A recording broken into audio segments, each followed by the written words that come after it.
Welcome back to consecutive day 1045 of a diary of a runpreneur. And today I want to talk to you about running to the weather forecast. So please give this a subscribe, share, like and comment, as the more people we get in front of, the more money we raise on my fundraising mission to save the lives of children by attempting the ultimate ultra marathon. All the information about the challenge and how you can get involved in the link in the comments below. Thank you as always. Let's get started.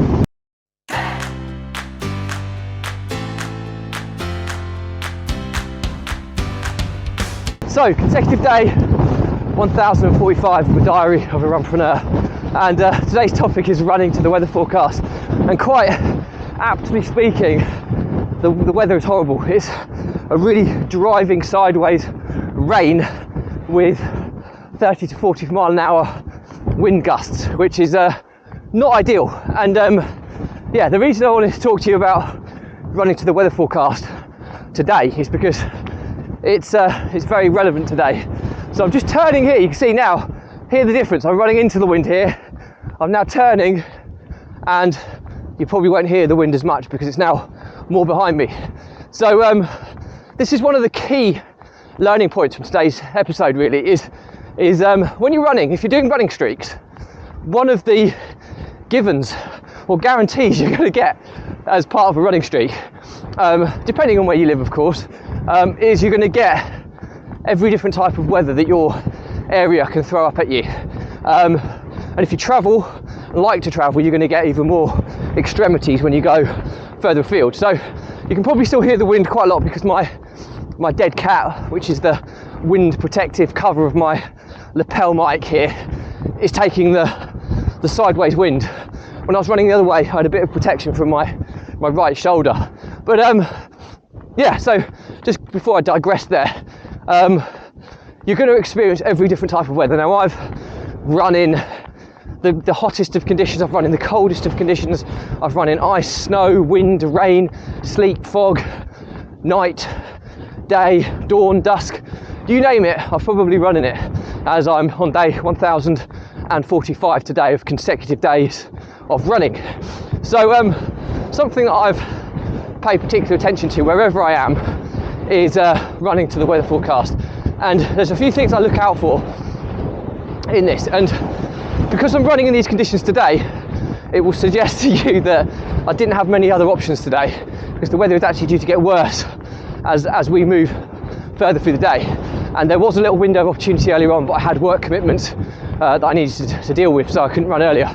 So this is horrible, really cold as well. It's actually 10 degrees, but the wind chill, I should have been wearing possibly leggings, I possibly should have been wearing gloves and maybe even a neck snood, because it is horrendous. But anyway, yeah, running to the weather forecast. So first thing I'm looking out for is wind direction and wind speed and gust speed.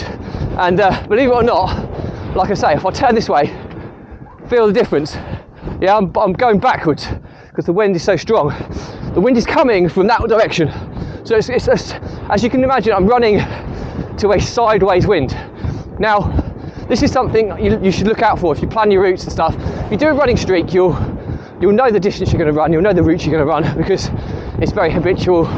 You get a routine. So I've got loads of different routes local to me, and they cover literally every angle or every direction of the compass, so that whatever direction the wind is, I'm going to be able to minimise the impact of it. Because believe you me, running 7 to 7.5 kilometres into a headwind is not fun. And the last thing I want when I'm running every single day is additional resistance. Now, if I was training for a race of some kind, I might choose to go into a headwind to enhance my training. But just to get the run done, last thing I want to do. So rule number one is try and run to side winds or tailwinds as much as possible. Now, a lot of your runs, if you're doing loops, if you start and end at the same point, you're going to be looping or you're going to be out and back. Now, what I mean by that is an out and back is literally the same route outwards and the same route back. A loop is obviously going out and then looping back round to finish. Now, loops, you're going to get some headwind because it's just inevitable. You're going to be turning into the wind at some point. So, you know, out and backs are quite good when it's really windy, and you find a route which is kind of going straight as possible, so the wind is coming in a sideways direction. Now what that does is you feel the wind, of course you can, but it's not necessarily pushing you forward, but it's not holding you back. It's kind of running, so you're almost, the thin part of your body is almost cutting through the wind, so you're getting as little resistance as possible. Obviously the fat or the width of your body, if it's coming into you, it's acting more like a sail, so you'll get a lot more resistance running into the wind, and not much fun either. So that's the first thing I look out for. If you're doing a looped run and you're just going to do a loop run and it's really windy, try and pick a direction where you're going to get as much tailwind as possible. Also look at built up areas. If you're going to be getting the headwind, get the headwind in built up areas, not like where I'm at in the field. Now I do have some cover there. If I'd have planned this carefully and the wind was coming from that direction, I would have got a lot of cover there, but the wind's coming this way across the field, so I'm getting the full force of it. So yeah, if you're doing a loop or if you're doing a route and you're in kind of urban areas or built up city, town based areas, you will get cover from buildings, which will help significantly. But at the same time, if you're running into a headwind down quite a wide urban road, it's going to gust through, and it can actually increase the speed of it, so bear that in mind. But wind is huge. The next thing I look at is precipitation. So is it raining, sleeting, snowing? What is it doing? Ideally I want to be running in clear conditions, so I'm looking at a weather forecast app that gives me hourly updates, so I can look and pick and choose within reason, depending on how my day's going, to run at a time that's going to be most beneficial for a runner. So I'm looking to avoid rain if possible. If you can't avoid the rain, dress a bit better. I haven't put my waterproofs on. I would normally have a windproof, waterproof jacket, which I would be using in these types of conditions, but I just didn't do it today, so not the best of examples. But yeah, you really want to avoid rain. Some people like rain. If it's really light rain and it's not too windy, it can actually be quite enjoyable. Some people might choose to run into that. But how you tell how heavy the rain is look at the amount of millimetres of rain which is going to drop within that hour. And I'm running now because it's currently 0.1 millimetres per hour, which is light. Now it feels quite heavier because it's driving into me from the wind, but in actual terms of volume of precipitation or water that's coming down from the sky, it's very minuscule. 0.1 is really small.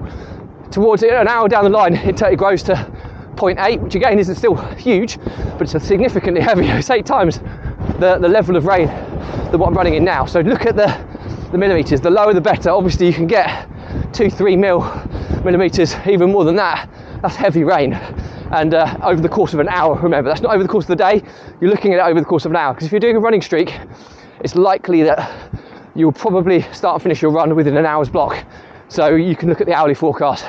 If it's a longer endurance-based race, you're going to be looking at, or run, you're going to be looking more at the daily or a wider time span. So the amount of precipitation is key, and most importantly, you need an app that suits you for an hourly forecast. The next thing I'm looking at is sunrise, sunsets, the time it does. Some people love running at dark.